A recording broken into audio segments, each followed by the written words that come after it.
before the term violent extremism was used by different international agencies, donor countries, and different governments all around the globe, what we have was the term counterterrorism, CT, which was an offshoot of the U.S. Global War on Terror, GWOT, after the 9/11 terrorist attack of the World Trade Center in New York.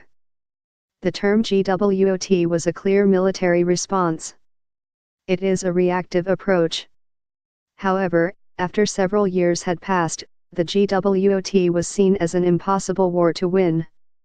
In 2007, Philip Gordon, senior fellow for U.S. foreign policy at the Brookings Institution, wrote a book entitled, Winning the Right War, The Path to Security for America and the World, Times Books, 2007.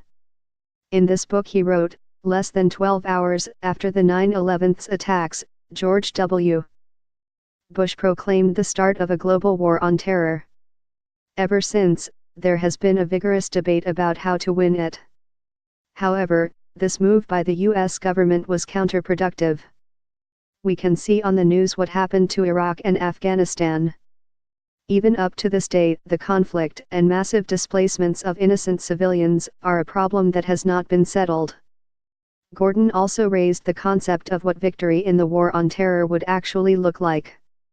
He added, the traditional notion of winning a war is fairly clear, defeating an enemy on the battlefield and forcing it to accept political terms. But what does victory or defeat mean in a war on terror? Will this kind of war ever end? How long will it take? Would we see victory coming?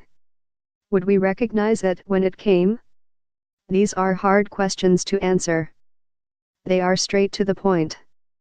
However, we have to understand that the so-called terrorist organizations have been operating in the different parts of the globe even before 9/11. These terrorist groups may sometimes be seen as heroes or revolutionary armed movements of the people who were oppressed. We also need to understand further that GWOT efforts have come to be perceived as ineffective and or counterproductive for many obvious reasons, including lack of understanding of the local context, mismatched domestic and international policies, and programs that prioritized militarized and law enforcement responses. This realization is related to Gordon's recommendation to assess what do we mean by the word victory when it comes to CT. According to him, it is essential to start thinking seriously about these questions, because it is impossible to win a war without knowing what its goal is. Considering possible outcomes of the war on terror makes clear that it can indeed be won, but only with the recognition that this is a new and different kind of war. Realizing the complexities of the situation on CT, different states, policy makers, and peace and security practitioners looked for alternatives. This in turn explains the emergence of the discourse and practices associated with countering violent extremism, CVE.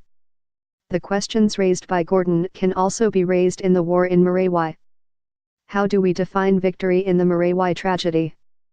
In our CVE approaches we need to come up with a comprehensive early warning/response measures.